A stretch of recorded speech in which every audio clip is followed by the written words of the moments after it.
Hebrews, Hebrews, Hebrews. This is Prophets of Awakening. It's our Tuesday Tanak news briefing, the 30th of June, 2026. Okay.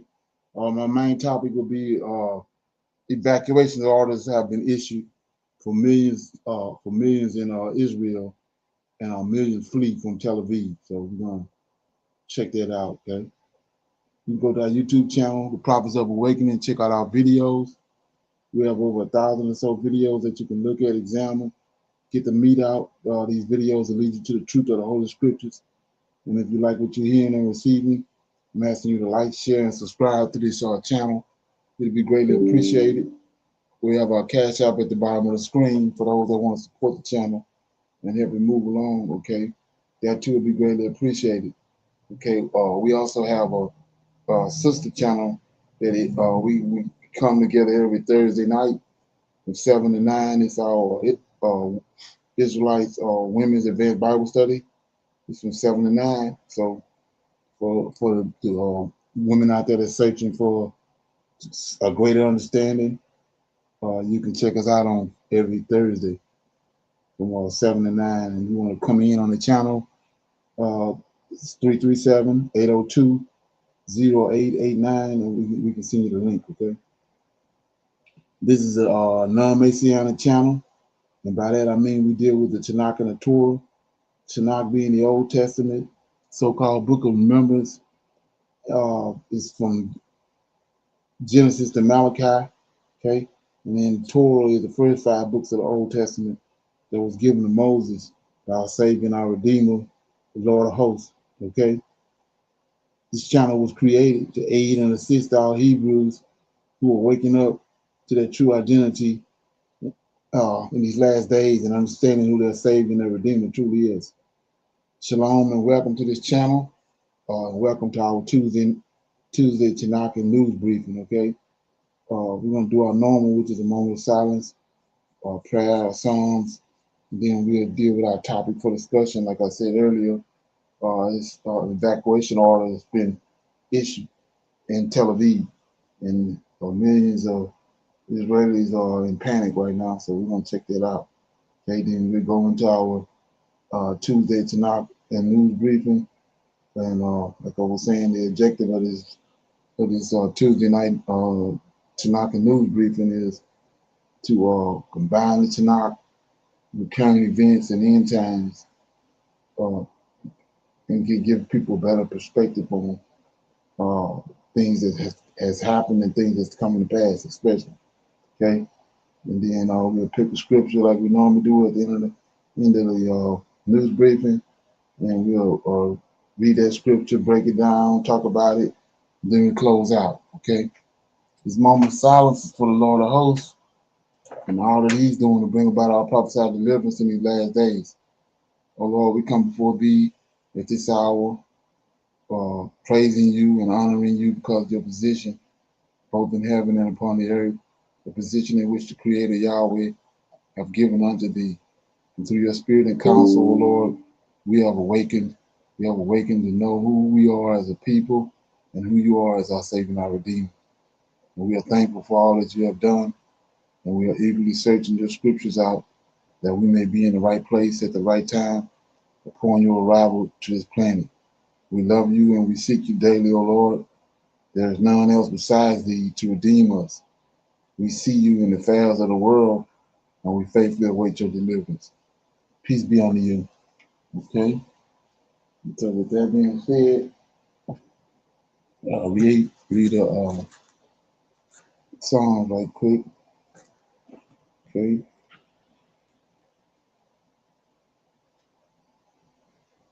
Okay, I'll read Psalm 24, the King of Glory. It's a Psalm of David. The earth is the Lord's, and the fullness thereof, the world, and they that dwell therein. For He hath founded it upon the seas, and established it upon the floods. Who shall ascend into the hill of the Lord, or who shall stand in His holy place? He that hath clean hands and a pure heart, who hath not lifted up his soul unto vanity, nor sworn deceitfully. He shall receive the blessings from the Lord and righteousness from the God of his salvation. This is the generation of them that seek him, that seek thy face, Jacob, O Jacob. Selah, lift up your heads, O ye gates, and be ye lifted up, ye everlasting doors, and the King of glory shall come in. Who is this King of glory? The Lord strong and mighty, the Lord mighty in battle. Lift up your heads, O ye gates, even lift them up, ye everlasting doors, and the King of glory shall come in. Who is this King of glory? The Lord of hosts. He is the King of glory. Selah. Okay, so uh, I'm gonna break this song down right quick because it's got some uh, good information in it. Okay, first of all, I've been saying this all along since I had this channel is that who the Lord of hosts is, that Michael the Archangel is the God of Israel. He inherited it. The Lord of hosts, our Creator, gave the nation of Israel unto him.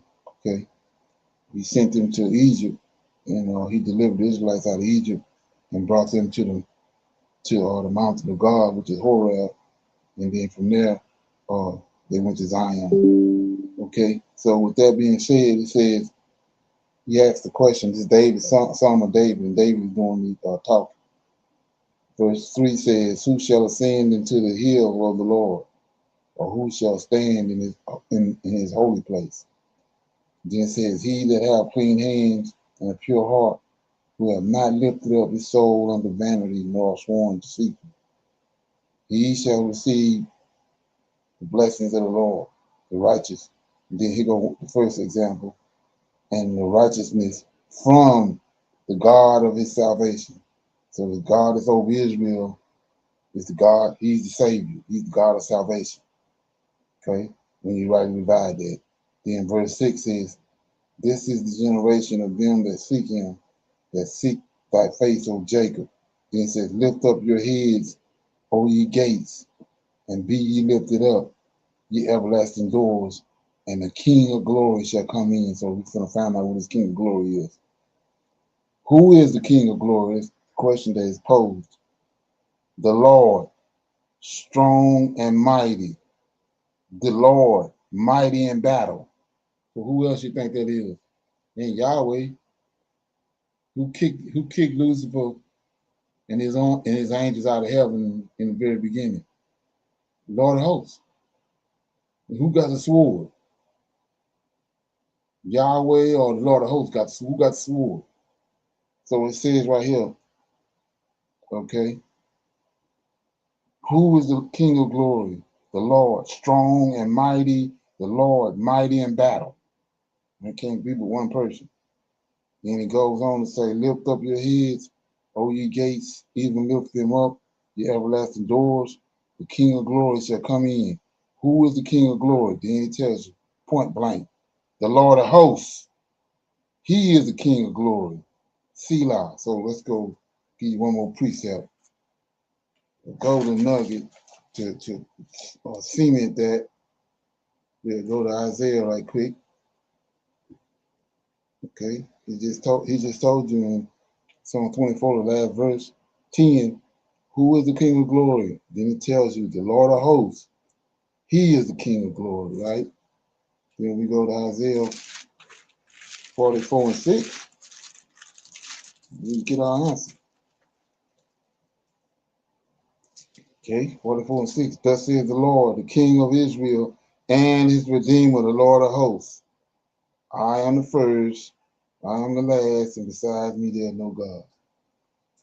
So it don't get no simpler than that. Okay. Any comments, questions? Just shalom, brother Leonard. I appreciate you breaking that down because uh, that verse you just broke down in 10, who is the King of glory and the Right, Lord of hosts, he's the King of glory. right, You always teach, brother Leonard, this one of the biggest things that the Lord of hosts is always second in charge of a kingdom. right, Yes, sir. So then how you just stated that the Lord of hosts inherited Israel. Exactly. And yes, sir. So he's the Redeemer. Also, like you just said, he's the Redeemer. He's not the God of everything. He's the Redeemer of everything. Exactly. Savior. Sure. Ain't that Right, song? Savior. Yes, sir. That's, Yes, that's sir. what people get. That's what a lot of people get discombobulated at. They both synonyms of the same thing. They mean the same thing. Deliverer, Savior, Redeemer mean the same thing. They're interchangeable.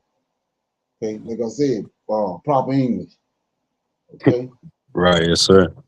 So with that being said, we'll go ahead and go to our. Let me see. Yeah, we'll go to our topic for discussion. Okay, play that. Thought this was pretty big, so here we go.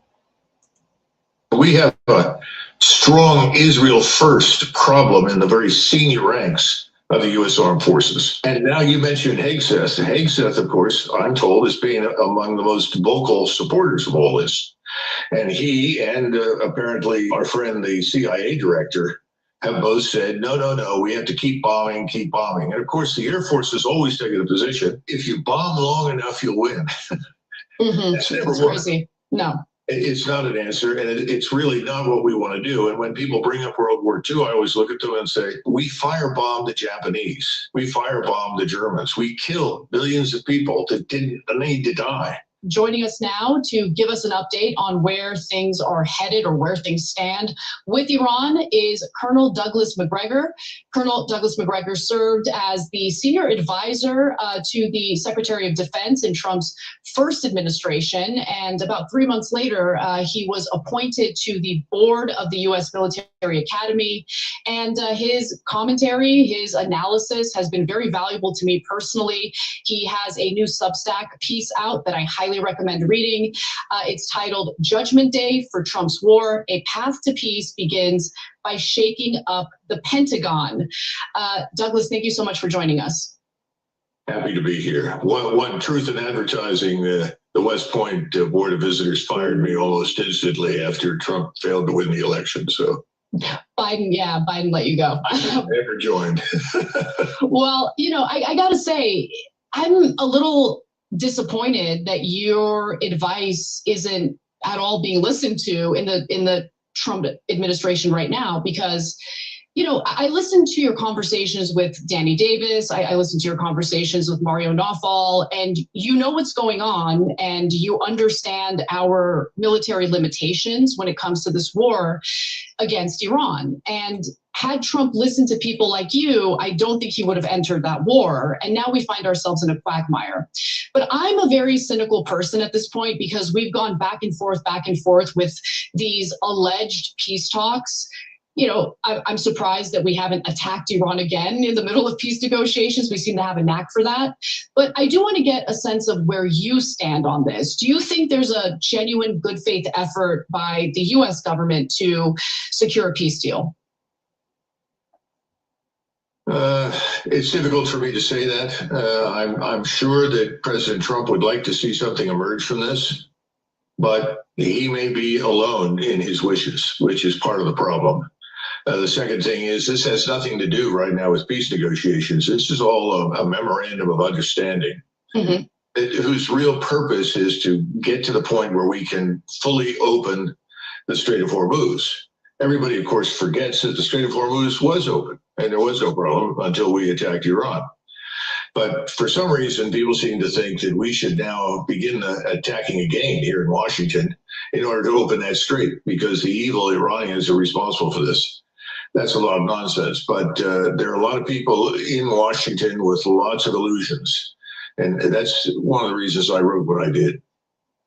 Well, speaking of one of the individuals who seems to be completely delusional is Senator Lindsey Graham, who just this week had alleged or had given Trump the advice on Fox News that the right course of action is to militarily take control of the Strait of Hormuz. And okay, I want you to answer two things. Number one, explain why that's not possible. But secondly, do you think Lindsey Graham knows that it's not possible, or is he really this stupid?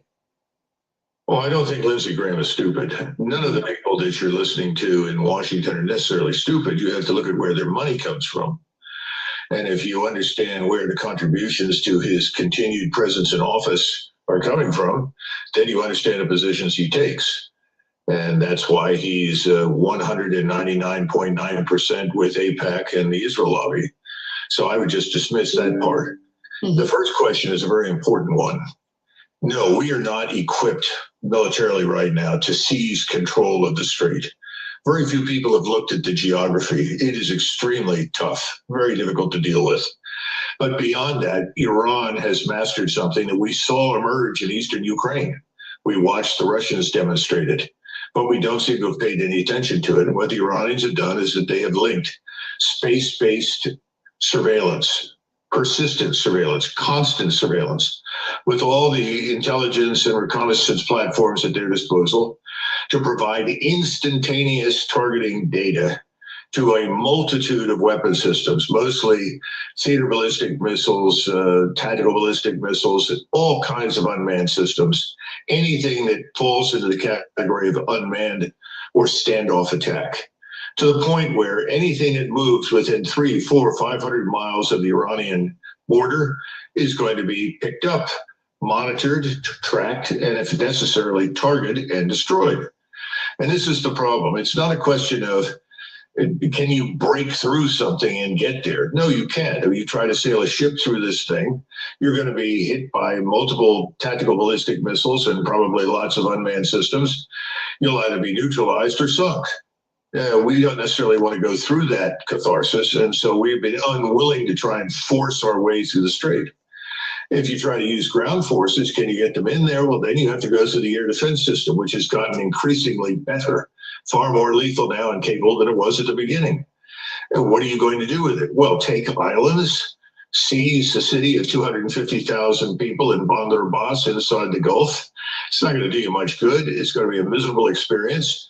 And you're probably going to get everybody killed. If they do get in there at all and are not shot out of the sky or shot out of the ocean on their way in, then they're going to be annihilated once they land. I think these things have been made clear to President Trump, but these things are not understood in Washington. And so lots of people are very angry. I mean, remember, we're the greatest country in the world. We have the greatest armed forces in the world. They were all rebuilt just a few years ago, remember? Which is, of course, absurd. It takes 10 years to build an army. To build a Navy, 20 to 30. Who are we kidding? That's nonsense. We're dealing with legacy forces that have been with us really all through the Cold War, certainly over the last 30 years. So this is the wrong force for the mission.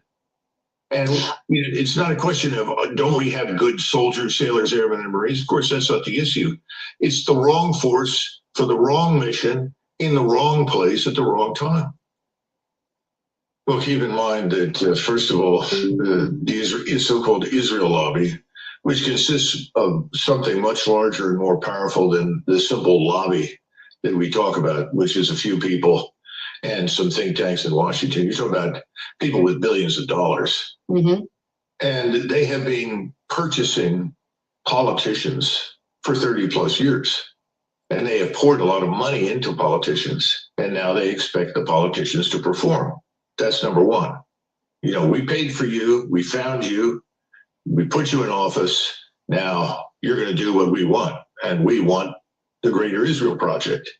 Now, the Greater Israel Project is seen on a map, supposedly territorial conquest, but it's also part of making Israel the financial center of the world.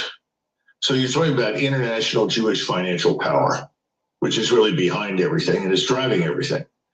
And it got control of the British Empire. When the British Empire ceased to be a major power, it got control of us. And right now they control Washington, which is what they want. And the United States Armed Forces are at their beck and call. All you have to do is go back over the last 10 years and look at all the CENTCOM commanders who made the little pilgrimage over to the Foundation for the Defense of Democracy and got on the stage there as 3-stars, sometimes earlier, to pay homage to Israel and declare their readiness to destroy the enemies of mankind, which are equated to the enemies of Israel. So all of these things are bound up together. So we have a strong Israel first problem in the very senior ranks of the U.S. Armed Forces. And now you mentioned Hegseth. Hegseth, of course, I'm told, is being among the most vocal supporters of all this. And he and apparently our friend, the CIA director, have both said, no, no, no, we have to keep bombing, keep bombing. And of course, the Air Force has always taken a position. If you bomb long enough, you'll win. That's never worked. Crazy. No. It's not an answer, and it's really not what we want to do. And when people bring up World War II, I always look at them and say, you know, we firebombed the Japanese. We firebombed the Germans. We killed billions of people that didn't need to die. In fact, Curtis LeMay, who is the architect of the whole thing, turned to his staff in August of 1945 and said, well, we better win this war because, you know, if we don't, we'll all be tried as war criminals. I don't think that's what we want to do anymore. Now, let's give Donald Trump some credit, okay? He said when he was in Versailles, something was very true. If we don't get this strait open, we could slide into a global depression. Correct. He is absolutely right. And we have been emptying our own strategic petroleum reserve, pouring it into other countries as well as into our own, and trying to keep the price of oil low. We're about to run out of that flexibility over the next few weeks. So one would think under the circumstances, it would be a tremendous sense of urgency. But he's got a problem. It's Israel. And you said, well, why would Israel want to put itself through this, you know, terrible experience? Well, this is about Israel's survival now. This is an extinction level event. If they don't win this war, if Iran is not destroyed, if it is not fragmented, divided, disintegrated, which after all is the same plan that we had for Zelensky in Russia, divide it up, break it up, destroy it, make it, you know, essentially whatever we want it to be. That failed in Ukraine. Now they're trying it in the Middle East. If it doesn't succeed and the war should end and we walk, what happens to Israel? They use a nuke? Well, that's a very dangerous thing to do because they're dealing with other partners, or not partners, but states in the region that have access to nuclear weapons. The Turks have always known that if they needed a nuclear weapon, they could get it from Pakistan. And I think the Pakis have been very, very straightforward about saying to the Iranians, if you need this, we'll provide it. Now, I can't prove that, but I rather suspect that's the case. I think the Islamic world is largely united now in its opposition and resistance to Israel. Who are the people that are standouts or not following in this? Well, the UAE is aligned with Israel and us. They're still trying to murder people in Gaza. They don't give a damn what happens to people in Gaza, which you would think under normal circumstances as fellow Arabs and Muslims, they would care. They don't. Saudi Arabia, well, Saudi Arabia is usually on all sides of all issues. But the bottom line is that none of the Arab states have any real military power. They have financial power. And right now, you've got the Qataris and the Saudis working very hard behind the scenes to assure the Iranians they will get their money. We're not doing that. They are. And remember, we're not talking to them. We're not talking to the Iranians. We exchange notes, but that's it. There's no face-to-face discussion. So I don't hold out much hope for an agreement. And that's why in the paper that I wrote, I said, there is a way to solve this. It's a military solution. Leave. Yeah. Out. And the sooner we get out, the better, because the longer we're there, the more likely we are to be dragged back in. And that could result in catastrophe. I agree with you. I agree that leaving is the best option for the United States. I don't think that we're going to get some sort of deal with Iran to open the Strait of Hormuz anytime soon. But maybe we could, you know, later down the line, diplomatically make some sort of deal with them. The issue is, if we were to leave, let's say, and Israel intends to continue the Gazification of Lebanon. That's really what's going on in Lebanon. They intend to annex the southern half, if not more. And really the only resistance to the IDF that we've seen is Hezbollah. And, you know, actually, I would love to get your comment on how Hezbollah has been, you know, conducting their own resistance against Israeli aggression. You know, they have these incredibly cheaply made drones that are really starting to do some damage. But nonetheless, I mean, Israel seems pretty hell-bent on continuing their operations in Lebanon, Iran has made clear, crystal clear, that any deal would require an end to all warfare, including in Lebanon. What happens if, let's say, the United States pulls out entirely? Lebanon continues getting battered by Israel's bombs and its forces. If Iran responds and retaliates against Israel, would the United States just stand by, or would we just get dragged into this again? Well, that's a $60,000 question. That's why I think we should disengage and make it abundantly clear to everyone that we're leaving. I think we need to abandon this notion of ever going back into the Gulf, because there's no way we can protect those countries. That's been clearly demonstrated. One of the things we need to do globally, not just in the Persian Gulf, is get people to get along with their neighbors. You know, there's the Estonians, Latvians, Lithuanians would love to drag us into a war with Russia. They would love to play the Israeli role. We got to get out of this business of the tail wagging the dog. We have too many relationships like that. But there's something else that we need to keep in mind, and that is who has dominated this region of the world for most of the last 500 years. It's a trick question. I mean, come on, Anna, you know the answer. I'm supposed to say the United States, but I feel like it's not. Okay, go ahead. There are two states over the last 500 years. The U.S. and Israel? Persia and Turkey. Oh, I see what you're saying. Okay. Israel's only a little more than 70 years old. Israel is regarded by everyone as an artificial construct. In fact, that's the way most people view the statelets in the Persian Gulf. These are artificial constructs, the creatures of British imperialism. What is Sykes-Picot created these creatures of British imperialism? Everyone in the region, if you talk to the elites, if you can get in to talk to them, they'll all say the same thing. Sykes-Picot is over. Well, if it's over and we leave, who runs the place? Ankara and Tehran. Now, they've already cooperated against the Kurds, and they're quite willing to cooperate in the future against the Kurds and others in Iraq. Northern Iraq was part of the Ottoman Empire. The Turks want northern Iraq. What's in northern Iraq? Oil. And what happens to Kuwait? What is this thing called Kuwait? Was there a Kuwait 500 years ago? No. It was either under Persian administration or Ottoman administration. What I'm trying to get across is whenever we go anywhere, Anna, we just temporarily distort the normal dynamics of the region. Now, I'm not saying that Turkish armies are going to mobilize and march all over North Africa and all over the Middle East. That's not my point. My point is they are the natural dominant powers. We are not. We do not live there. Israel is an artificial construct. And for that reason, its founders were much more cautious than the people who are currently running Israel. They saw the boundaries, they understood the limitations of their power, and they did not delude themselves into believing that they could control the United States, its military power in perpetuity. Now, right now, you and I know that in the United States, the polls have shifted decisively against the Israelis. So why is the Hill paying attention to anything the Israelis want? Okay, you got anything on that? What you think? Shalom, Brother Leonard.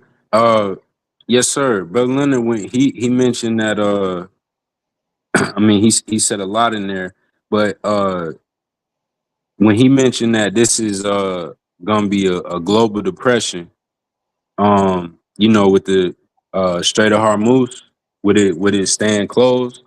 And then I think about I think about that being their goal, though. You know, that's what they're wanting to do. And when he keeps saying the guy mentioned that we got too many relationships where we keep getting drugged. Should they in the war business though? So I mean, if you sell weapons, you need wars for people to sell them to.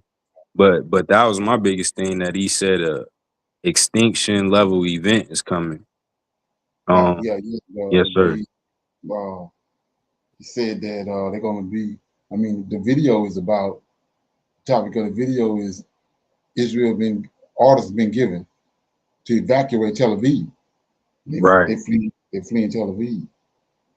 So to me, that's where the distinction level event coming in at. He's talking about Iran gonna annihilate Israel, Ooh, okay. especially if America pull out. Mm. And all they've been doing is they've been running ramshot over everything because they got America was their back, had their back. But they can't. When you take the bully away, they ain't nothing. And that's what he's saying. America, Trump pull out of there and they back out. That's the first thing Iran gonna do. Like he said, they already know they are counterfeit our nation, how they came into existence. And it's Kuwait the same way. Kuwait, U.S., the West created Kuwait. They created Israel. They created Dubai. All them places they've been bombing, they counterfeit nations that the West set up. Like he was saying, that's where all the drama coming in. These people, they haven't forgotten what it was like before these people came and started planting all these fake people all over the place around over the Middle East. That's why it's been disaster over there ever since. Right. Yeah. And Brother Leonard, he mentioned in there Turkey as well. Right. Yes, sir. I thought that was. I'm like, oh, he right on point with it. Mentioned them being the last resistance or one of the last resistance. Right. Turkey, and the thing about it is they didn't join themselves with Iran. Right. And, yeah, go back to the video we was watching, how the guy broke it down, who really was Gog and Magog. Right. Okay. Yes, sir. Mm-hmm. Oh yeah. So with that being said, you got anything else on that? Oh, and Brother Leonard, one question: Who Hezbollah? That terrorist group? Who is that? Who are they? Those are Lebanese people, but they funded by Iran. And the same, Okay. those are all military arms of Iran. The Houthis, they funded by Iran, and I can't think of the name of that group that's in Gaza. What's the name of the group in Gaza? The militia group. I can't think of the name. Yeah, it's three. It's that one, Hezbollah, and the Houthis.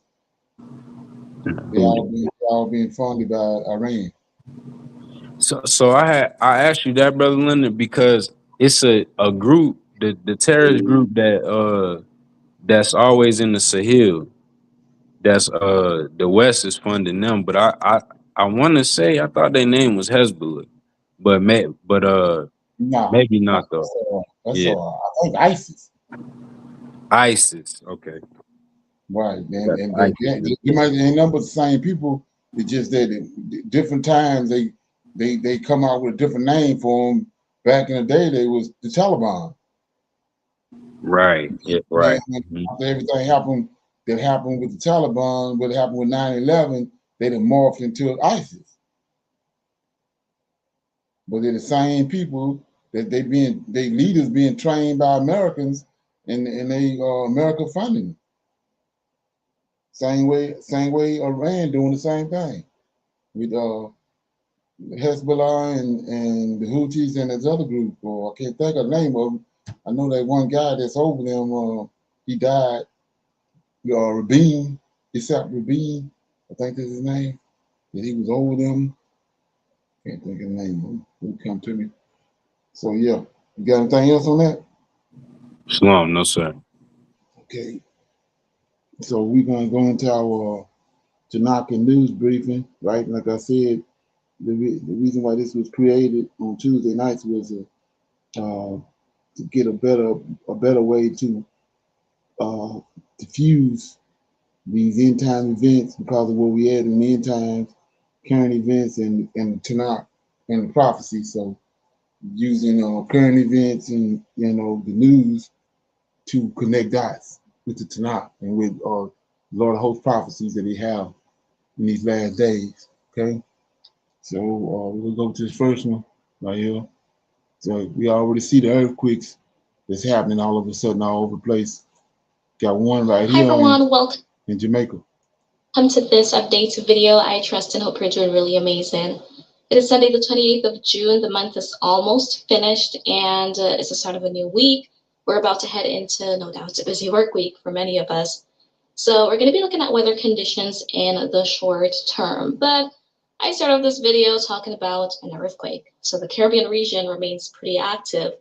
Today, just before noon, 11:45 a.m. Eastern Time in Jamaica, in the parish of Portland, there was the epicenter of a magnitude 4.1 earthquake. So if you're in Eastern Jamaica, you may have felt it. I'm all the way over in the West, so I didn't feel anything. And especially for an earthquake this magnitude, the seismic waves have been pretty weak by the time they reached Western Jamaica. So let me know if you felt the shaking. This is a pretty minor earthquake. But earthquakes, they can happen at any time, and Eastern Jamaica especially is known to experience quite a few earthquakes annually, normally minor to moderate. But the big earthquakes, they don't really happen here in Jamaica. Good thing, but the unfortunate reality is that they can happen at any time.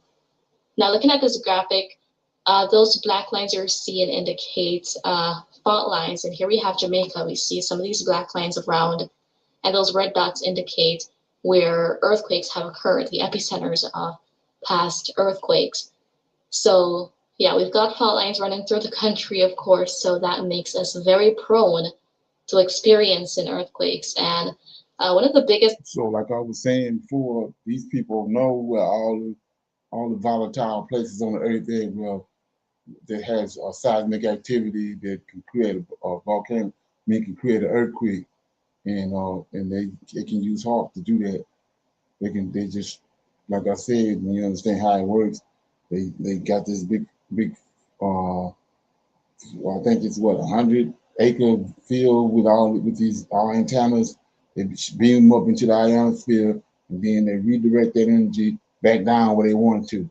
Like I said, whether it's in front of a hurricane or tornado, or they can beam it back down to one of these locations where they know where it's seismic or a lot of volatile seismic activity, and they can trigger earthquake.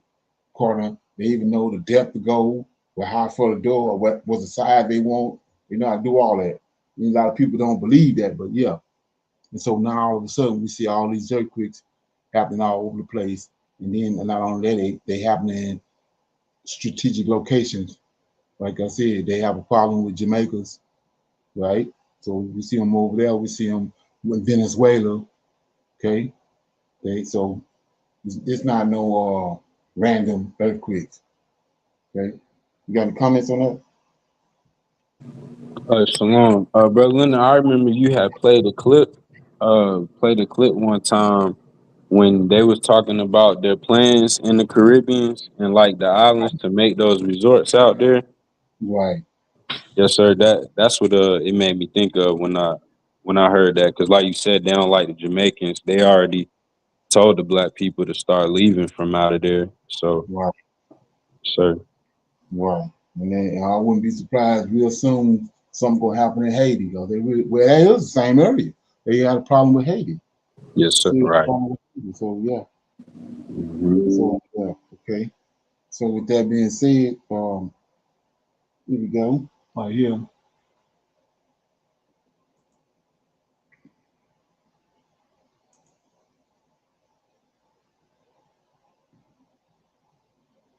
Okay.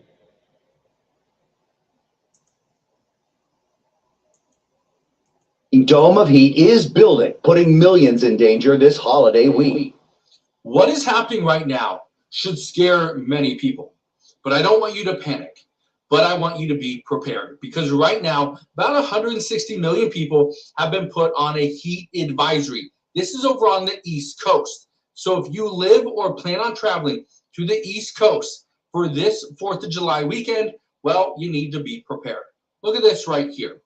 It says hottest temperatures in over a decade threatened in parts of eastern U.S. as dangerous heat dome expands and intensifies. I want to read a little of this to you, but first, I want to play this clip. Watch this. And this is abnormal. We haven't seen some of these temperatures. We haven't seen hot air like this since 2012. So it's 14 years, right? I mean, the forecast for the 4th of July, the hottest 4th of July since 2010. So you're going back quite a ways, right? Let me tell you what the culprit is. It's a developing heat dome. What does that mean? A heat dome, it's simply a big ridge of high pressure system. It sets up and it becomes like this big bubble. Doesn't allow anything into the heat dome. And if that's the case, you can't get a cool front in there. You can't get anything in there. It's just circulating all of that hot air coming up from the south. It's going to be pushing to the east, and that becomes the big story. Okay. So that's already happening. We're already seeing it today. Okay. We're already seeing it today. It started yesterday on Monday. But here's the thing that most people don't realize is that when we are all out there getting ready to light our fireworks and have the barbecues and enjoy the 4th of July, our Independence Day, everybody's going to be outside at the beaches. And this could be trouble because, again, it's going to be hot. I want to play another clip for you. Look at this one right here. Impressive holiday heat wave has arrived, with sizzling temperatures from the Great Plains to the East Coast. Temperature records in some of the nation's largest cities under threat, hovering near triple digits, with the stifling humidity pushing them well over. It's miserable. In Chicago, cooling centers open for folks who need a break, while the cooling jets of a splash pad providing another way to beat the heat. In Philadelphia, where temperatures may top 100 degrees, World Cup organizers shifting hours for the FIFA Fan Fest this week. That includes watch parties, while a Salute to Independence holiday parade has been shortened to a mile. And in New York, fans and air conditioners working overtime, meaning added stress for power grids, keeping utility crews at the ready. Something that I warned you guys about over this weekend is that we are about to see some blackouts. Now, I was talking more about, later on in the year and once we started to really see some high heat, but it came a little early. Okay, it came way too early compared to what we've seen before. But here's what experts are now telling us. We could see some blackouts as more people decide to run their air conditioners. Why more people are trying to charge their electric vehicles and their gadgets in order for them so that they can go and have a good vacation, right? So all this stuff's happening at once. So we could see some blackouts, but it's not going to be like all of the East Coast or all of the West Coast or an entire state. It's going to be very localized, according to experts. So that could happen there. Here's the next thing, and we're already seeing this and have seen it over the past few days, is that we are seeing some stores are selling out of fans, air conditioners, even big hats. They're selling out of this stuff because people are trying to buy this stuff in preparation of what's coming this week.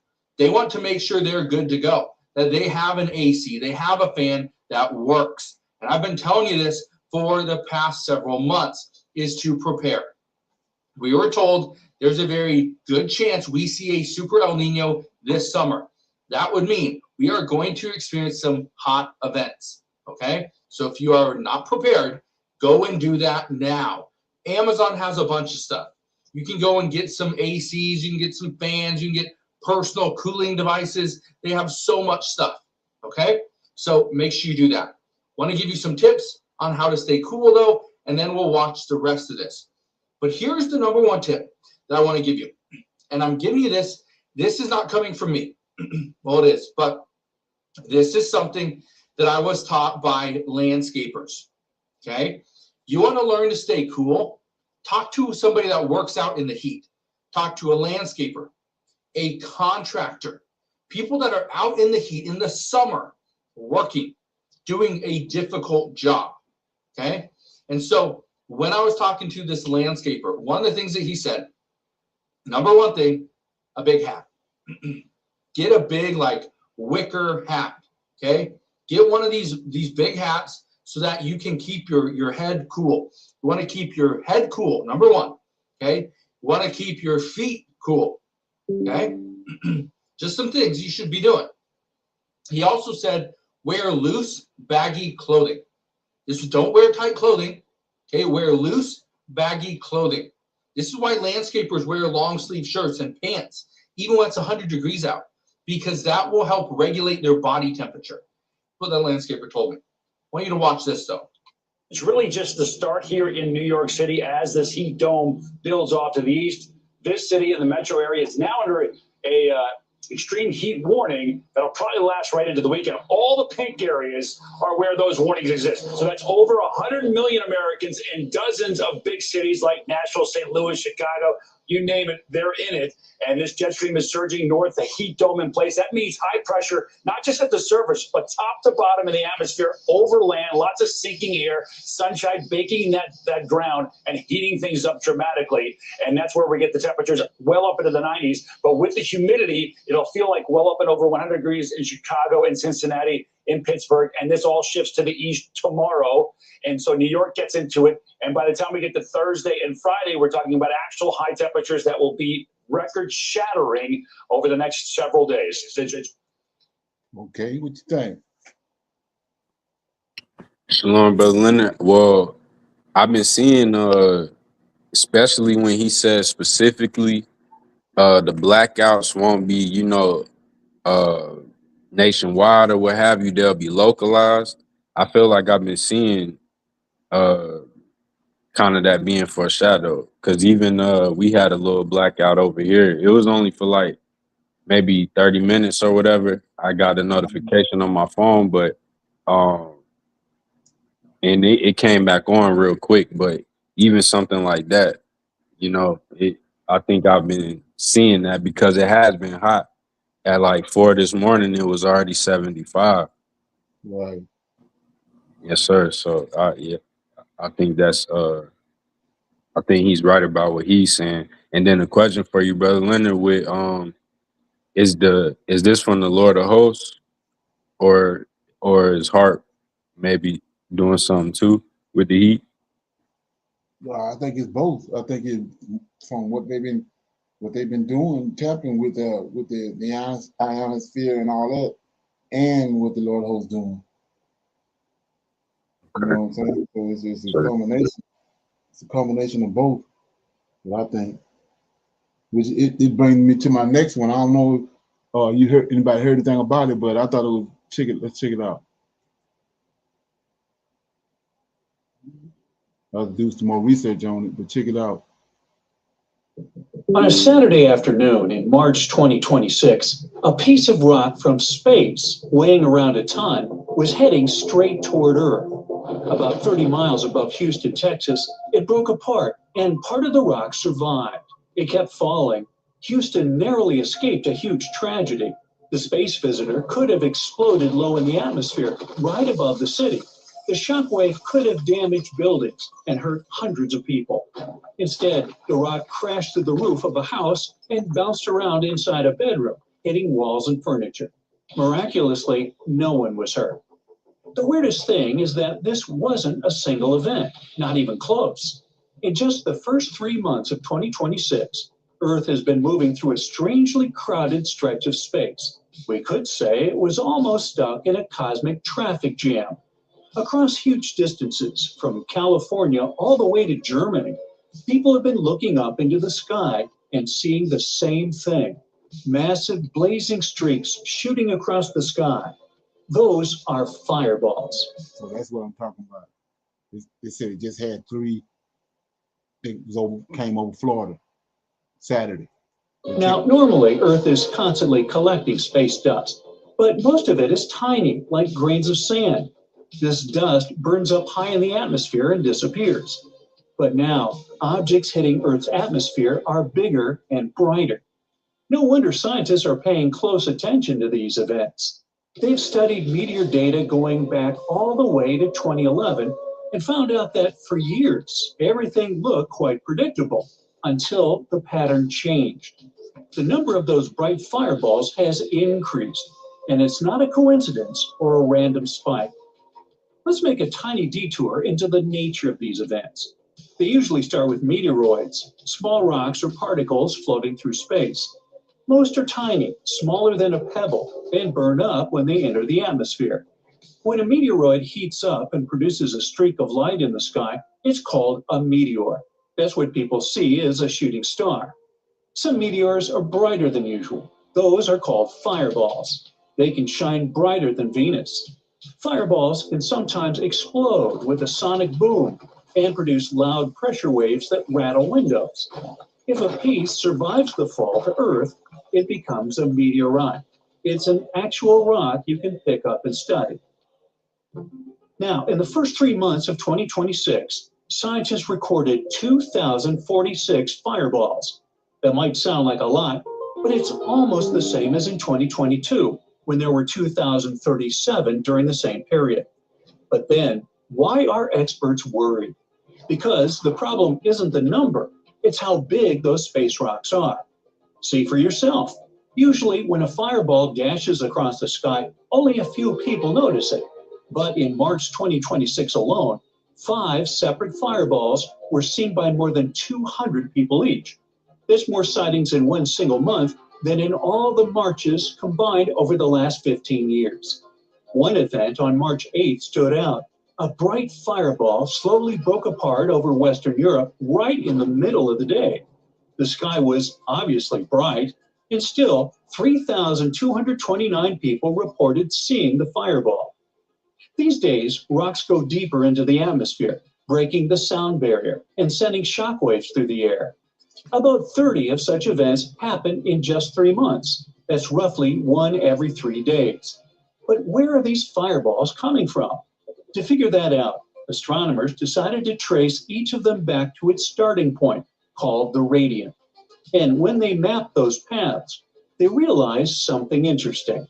There were 2 regions in the sky where many of those fireballs seemed to come from. The most noticeable one is called the Anthelion source. It's a deceptively quiet-looking area sitting in the sky opposite the sun. Rocks from this direction are catching up to Earth from behind. In fact, this region has always produced pretty many fireballs, but in early 2026, its activity suddenly doubled. Nearly 10 giant fireballs came from a relatively small patch of this zone. Plus, astronomers started noticing another weird thing. Meteors aren't coming in the usual way. Instead of moving across the sky at a low angle, some of them are dropping in really steep, almost straight down. And that's not typical.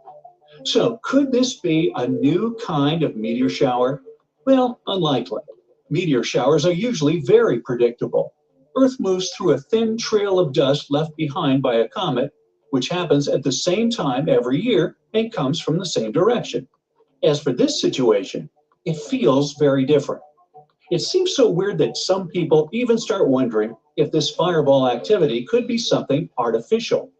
Well, there's survived the fall and landed as meteorites near Medina. It's not clear if anything was damaged, but at least rocks from space made it to the ground. At first, people were wondering if this could be space junk, since old satellites and debris fall back to Earth sometimes. But space debris usually slows down a lot before it gets low enough to make noise. As for this object, it was still moving fast enough to create a sonic boom.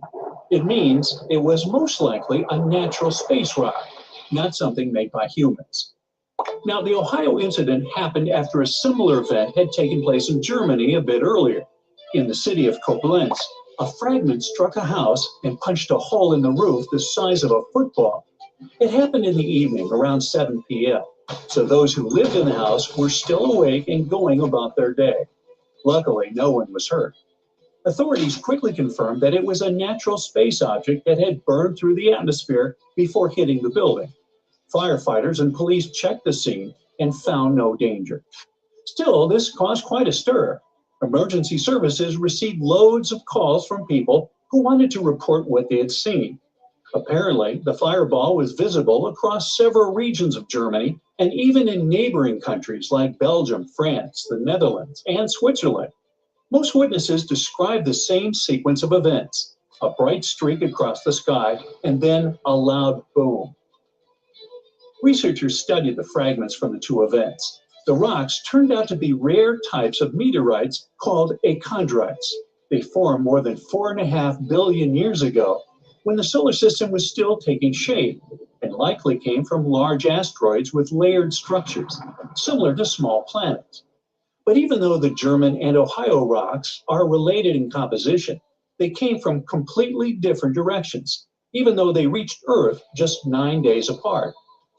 Now, there's one thing that might explain part of the increase in fireball sightings. You see, today, it's much easier for people to report what they see. Someone spots a fireball, takes out their phone, and quickly finds where to send that report. Lots of tools, including AI, can point them in the right direction almost instantly. That might play a role in the higher number of reports. Okay, what you think? Shalom, brother. Brother Leonard, to me, this sound like this movie I seen with Jennifer Lawrence and Leonardo DiCaprio.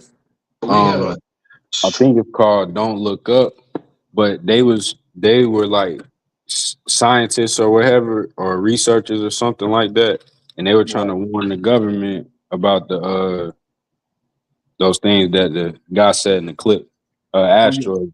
I saw it. I think I saw it. I didn't watch it, but I remember. Yeah. Yes, It's sir. not that old of a movie, is it? No, sir. It's from like 2023, and it won an award and all of that.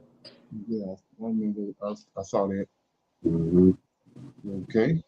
But Shalom, brother Leonard, what you think about that? It reminded me of what happened in Egypt at the end, the last event with the firstborn, and then it reminded me of Sodom and Gomorrah. Brimstone? Yeah.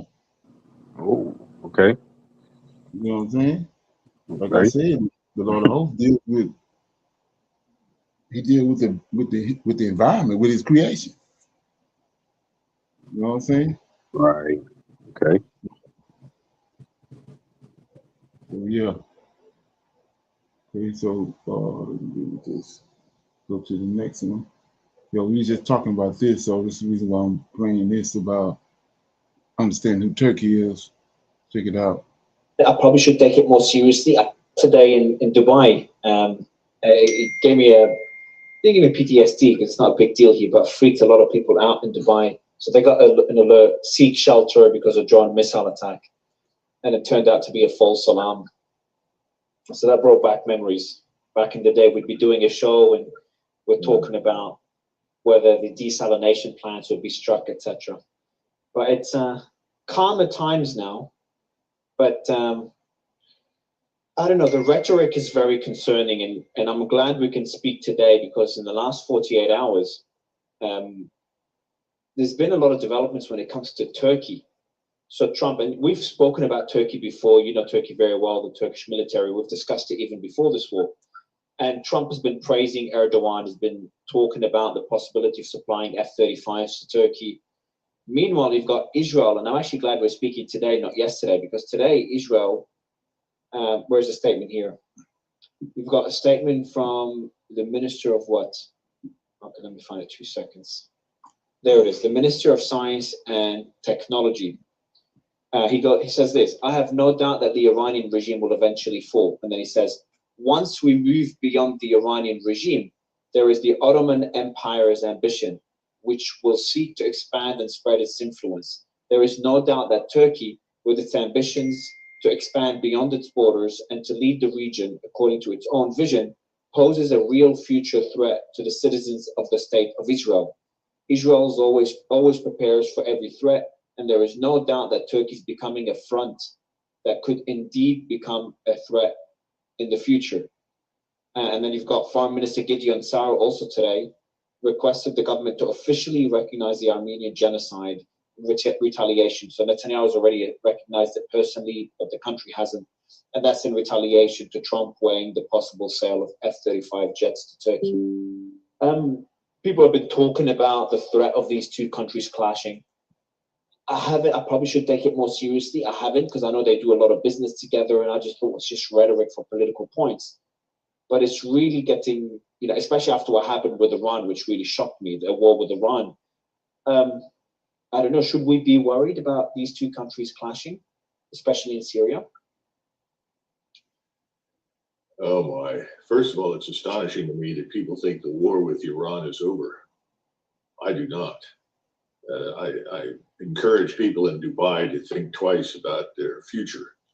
I don't think the fighting with Iran is over by any means. I mean, I think the Iranians would like it to end, I think President Trump would like it to end, but it's not over.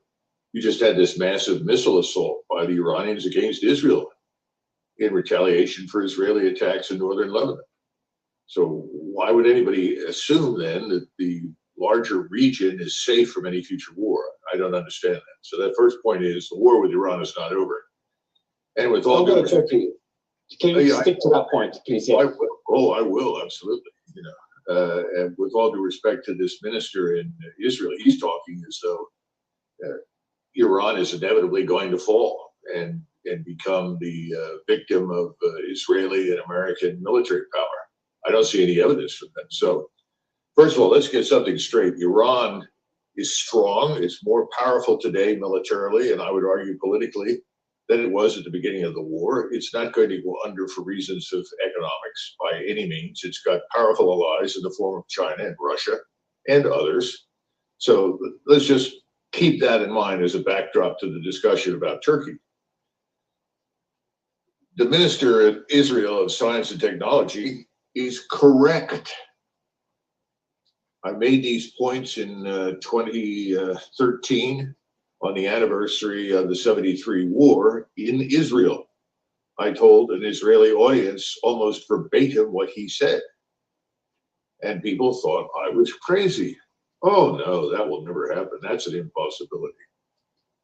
And Turkey has always been the principal and most serious threat to the existence of the Israeli state, not Iran. The Israelis have unnecessarily provoked this war with Iran. Iran did not have to be at war with Israel. Israel could have made peace with the Shiites and the so-called Axis resistance a long time ago in international relations. There is no friendship in international relations. There are only interests. What is Turkey's interests?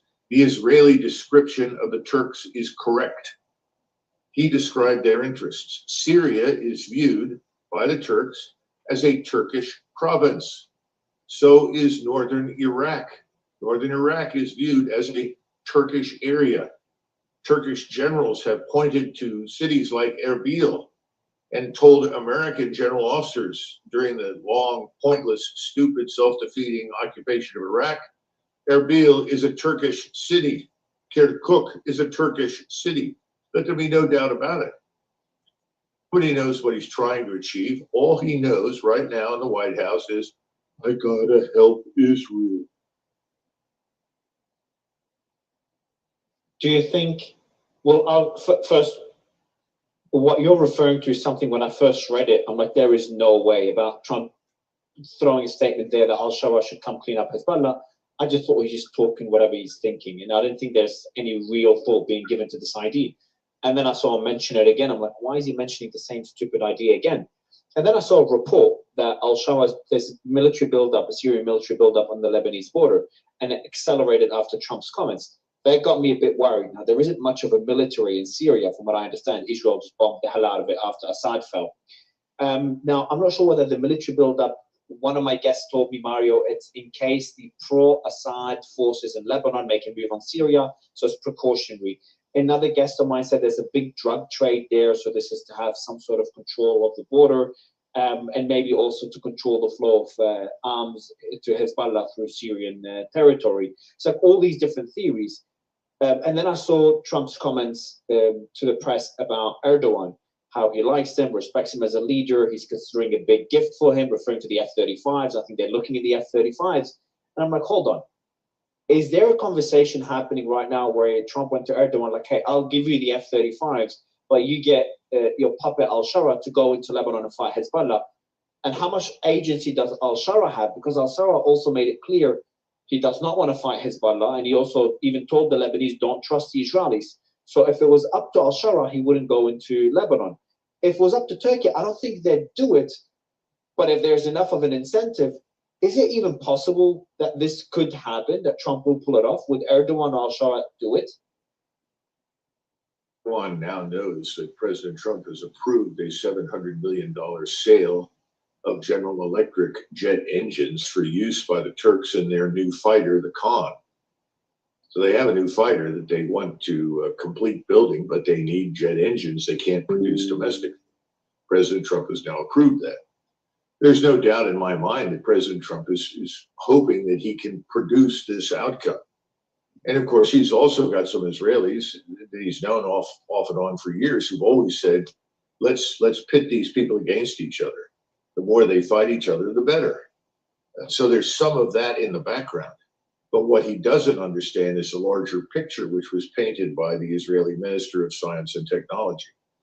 I think if I were Mr. Erdogan, I would take the $700 million sale and put those new jet engines into my jets. I think I would say whatever is required to persuade President Trump to give me F-35s or access to the technology. But I don't think I'd do anything. Yeah. I would just take the money and run if I were Mr. Erdogan. And then Trump is going to sit there and say, well, what happened? I don't understand this. Just like with the Kurds. Yeah, sure. Okay. So the video is talking about Trump got a secret deal with Edrin, the Turkish president. Like I said, when you understand who Turkey is, it's all coming together. What you think?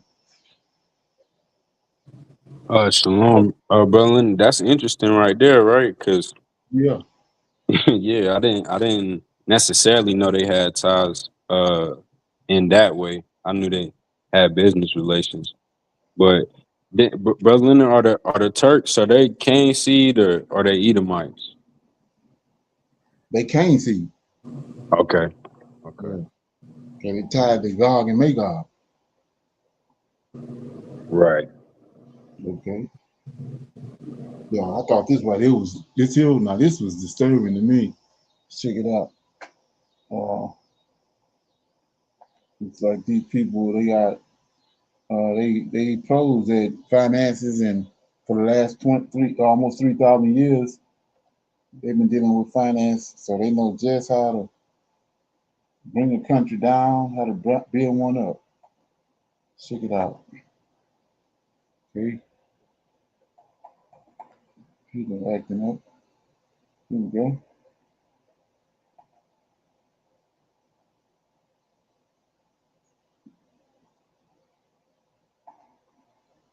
Like you say, you would think this would be in the news, but it's not. America is staring down something genuinely terrifying right now. And I'm not talking about another housing crisis or some crypto bro meltdown, though God knows we've had enough of those. I'm talking about a fundamental shift in where Americans keep their money, trillions of dollars, just leaving, walking out the door of traditional banks like they just realized there's a Costco sample station across the street. The catalyst here isn't the Strait of Hormuz, rate cuts, or pumped up AI stocks. It's Elon Musk. Now, I know what you might be thinking. Of course it is. That man is either saving civilization or destroying it, depending on which tweet you read. But this isn't about Tesla share buybacks. It's not about the SpaceX IPO. So remember, he just became a trillionaire.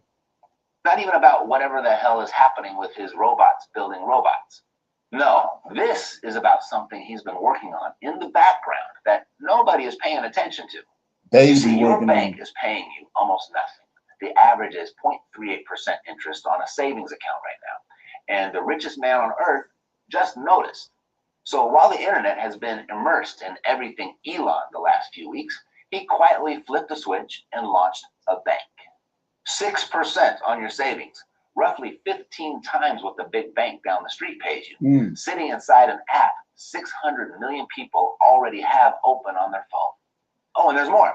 3% cash back on purchases. FDIC insured up to $250,000. He's basically beating banks at their own game while reposting memes 15 times a day. And he's not being shy about the ambition. In his own words, he wants X money to be, and I quote, the place where all the money is, the central source of all monetary transactions. All of it. Every transfer, every paycheck, every bill, living inside the app. And that's not a side project. That's a loaded gun pointed at every bank in America, including yours. So, right. So wouldn't you think the U.S. government would step in on that? Right. Yes, they all working together. You know, like I said, it's a demo job from what they're doing with the Strait of Hormuz, and then in this, you know what I mean? They're bringing this place down. Right. Record speed. Oh yeah. And like I said, he a Edomite. Is that something? Right. Okay. Check this out. This is the last one. All right, y'all. So this is always good. It's always good when we're talking about a Great Depression. Love that. Love that for us. So the Telegraph says, AI boom risks global financial crash, warn central bankers. Reversal of excessive tech investments could have serious economic consequences, report finds. Debt-fueled spending on AI is driving up the risk of a global financial crisis, central bankers have warned. The Bank for International Settlements, BIS, said on Sunday that... So another word for central bankers is Edomites, Israelis. Excessive spending on new AI data centers and opaque transactions risked a financial meltdown similar to the global credit crunch nearly 2 decades ago. Let me pause to point out, this has been something that's caught my attention previously. It really does appear to be some sort of a scam, the way that the different tech companies and AI companies sort of shovel money back and forth to each other. And then that's then used as like evidence that something big is happening, that, you know, increase investment from others. And like, really, it's just this weird sort of Ponzi scheme, scam type situation where they're shoveling money back and forth to try to reinflate the bubble to prevent it from popping. But I mean, there's only so many tricks you can do before reality catches up. I mean, that's the thing that's going to come back to haunt these people, is that eventually reality always catches up, bro. There's no way around that. So they say the BIS, known as the Bank for Central Banks, said there was growing peril in financial markets from the complex web of financial ties between AI giants, shadow banks, and data center builders unraveling. Financial stability could be at risk in the event of an AI bust, the BIS said, should hyperscalers slow or halt the aggressive pace of capital expenditure deployment. Many borrowers across the supply chain could struggle to replace lost revenue and service their debt. The opacity of AI sector financing compounds these vulnerabilities. Pablo Hernandez de Cos, the BIS general manager, said there were major questions about whether the boom would benefit the wider economy and warned a reversal of AI exuberance could have serious economic consequences. That's the other thing, right? Even if they're right about all the promises of AI, that doesn't actually benefit the economy more broadly, because it's like a nuclear bomb to the way the system works. It requires a rewiring of the way everything works, because they're openly saying they want AI to take everybody's job. Okay, well, if AI takes everybody's job, what do those people do? There's not enough government safety net to help these people, and they can't just get a job because AI is taking all the jobs. So what the fuck do you want from them? So it's almost like AI by definition cannot be good for the economy in the short run. You can make some sort of theoretical argument about how in the long run, if we usher in a fully automated luxury communism, then it's fine, but we're not in the long run, and we have no plan in place, and there is no reworking and rewiring and retooling of the economy. And so it's just like we're waiting for the bubble to burst. And honestly, the bubble bursting is the least bad of all bad scenarios, because if the bubble bursts, at least it was all hype, and then eventually people will have jobs again, right? All right, they say one risk is that large-scale investment in AI infrastructure becomes excessive as each firm tries to outcompete rivals and dominate market share. This could leave the sector more vulnerable if AI underdelivers, possibly bringing the current investment boom to an abrupt end with large macroeconomic consequences. America dominates venture capital AI investments. Whoa, look at this. The traumatic 20s is probably the best way to describe it. The scale and pace of the current AI investment boom, accompanied by expectations of large productivity payoffs, bear resemblance to these precedents, highlighting potential downside risks in the near term, the report said. U.S. and Asian stocks linked to the AI boom have swung wildly in recent days amid fears the tech rally could come to a grinding halt. Global tech stocks plunged on Friday after Apple said it would increase prices because of higher microchip costs. Really, really bad place where they can't keep expanding. But even if they do expand, then that's horrible for the environment. That's horrible for the water situation. That's horrible for everybody's jobs. But we don't have the energy to keep these things running. They're over-promising and under-delivering. We don't have the chips that are necessary. There's like weird circular financing going on, which makes it smell like a massive scam anyway. It seems like the bubble's about to burst. 80 to 85% of the economy is already in a recession. The only thing propping up the rest of it is this fucking spending on the AI bullshit. So, yeah, it seems like a lot of malinvestment in the economy and a lot of idiots who don't know what the fuck they're doing. And we have a government now that's run by absolute bonobos and baboons, and they'll have no idea what to do when the crash comes. But here you have the the bank of all banks, the bank that takes care of the other central banks, saying, yeah, this is not looking good. And that is a warning that everybody should take seriously, because I guarantee you they're not writing this shit for shits and giggles. They'd rather put out there the opposite perspective, but they can't, because they know that that would be incredibly dishonest. So buckle up, because if this isn't any indication, times are going to get rough, and they're going to get rough relatively soon. Okay, got anything on that? Shalom, yes, sir. Brother Leonard, I remember you played that one clip that said the whole AI thing ain't about making no money anyway. Exactly. Yes, sir. So what he was saying makes sense to me. Right. Yeah. Well, he was saying in the short term. I Right. think what they're using AI right now is to bring this place down. They're looking to make money off of AI in the long term. After they do whatever they is to flip. Great Israel. You know what I'm saying? Right. Okay. Because yes, sir. Because the clip that you had played earlier, probably three of them ago, when old boy said they want to make it the financial center of the world. Right, exactly. Yes, sir. Everything they're doing right now is to bring this whole system down. But they want to bring it down in a way where Israel gonna be in charge. They don't want to make the wrong move in something reckless. They controlling it. Okay. Right. Yes. So yeah.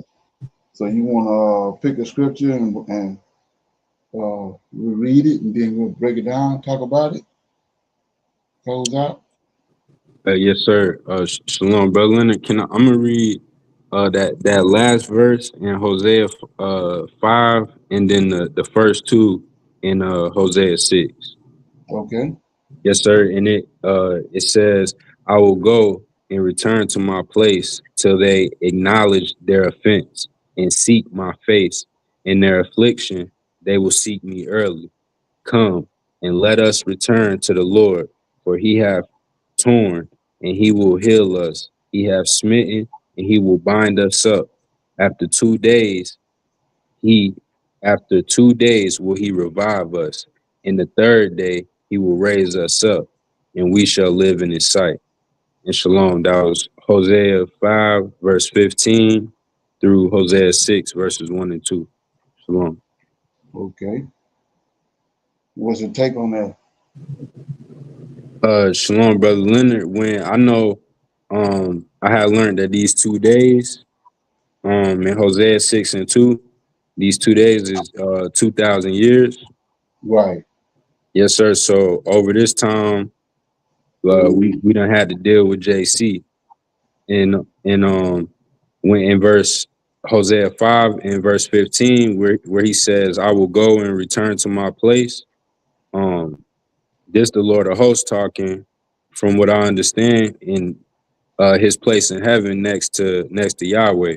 You're on the right hand side of the creator. Yes, sir. Until this prophecy come to pass, and we didn't the curses and the blessings and the curses didn't happen, and that's what we at right now. Like I said, this goes right along with when you understand who JC is. They keep saying he was crucified 2,000 years ago, right? Right. They go 2 days right there. And then he says, in the third day. That's where we at right now. We in the third day. Right. Yeah. And shalom, brother Leonard, when he says, the Lord of hosts says this all through the Psalms, seek my face. Right. Yes, sir. Why does he say that? All the scriptures. Go search the scriptures out. His scriptures, which is Tanak. And when you search the scriptures out, you're searching him out, seeking his face. If you go back to the prophets, he tell you that the prophets have the word of the Lord is on the lips of the prophets, right? Right.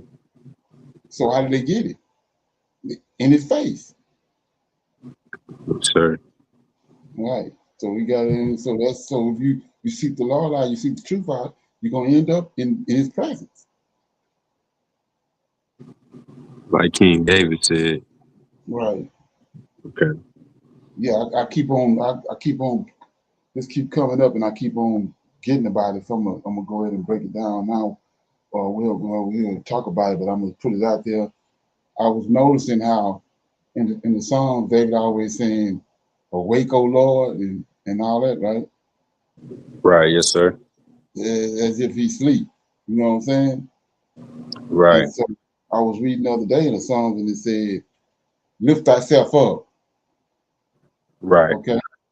So when you go to Ezekiel chapter 1, where I'm always going with those angels at, and we see how they describe in verses 20. Oh, let me go there right quick. In verses, I think it's around 23. This is another example to me that is who the Lord of hosts is. So he says, let me get Ezekiel right quick. Like I say, they always come up, but I keep on forgetting to talk about it. Let me get it. Okay, Ezekiel chapter 1.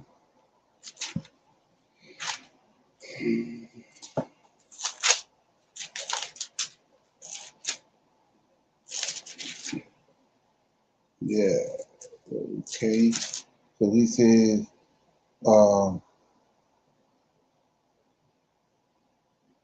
going to start at 19. And when the living creatures went, the wheels went by them. And when the living creatures, here you go, right here, dead on it. Say, when the living creatures went, the wheels went by them. And when the living creatures were lifted up from the earth, the wheels were lifted up. Wherever so the spirit was to go, they went. Thither was their spirit to go, and the wheels were lifted up over against them, and the spirit of the living creatures was in the wheels. So that's what David keep telling the Most High. 21. And when those went, these went. And when those stood, these stood. And when those were lifted up from the earth, the wheels were lifted up over against them, and the spirit of the living creatures was in the wheels. So, like I said, you have seen so these angels, right? They tell you about their wings, so they got to I know what a bird do to lift itself up, right? So when you go to one of the things that remind me of is in let me see what the name of it is. Game of Thrones. You know that the girl got the dragon. Right. Right? How he got to lift himself up. Right. And David telling the Lord, lift thyself up. And then it just dawned on me. That's another, to me, it's another example of him. He's Angela Bean. It's almost like saying, mount thyself up. Right. Right. See what I mean? Yeah. Okay. Mm-hmm. Mm-hmm. So I read that a couple of weeks ago, and then I put it off. I didn't follow up on it. So when I come back across that again, I'm gonna highlight it so I'll be able to go to it. But yeah, I just thought that was pretty interesting. Yeah. Sure. Yeah, he say that like I think 3 or 4 times in the Psalms. Lift thyself up. Right. You know what I'm saying? Yeah. Mm-hmm. Okay. Sure. Hey, you got anything else before we go? No, sir. Okay, so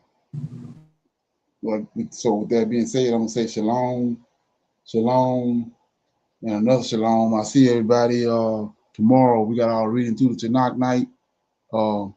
It's from 7 to 9 p.m. I'm gonna say shalom. Shalom.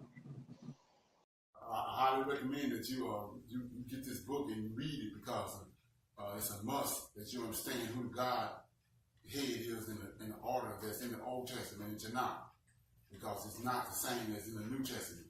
And when you read this and you get an understanding, then the scriptures open up, and then you begin that you get this book. It's the Elohim of Israel, and it's a breakdown on the word Elohim and who the God of Israel is, and the Godhead.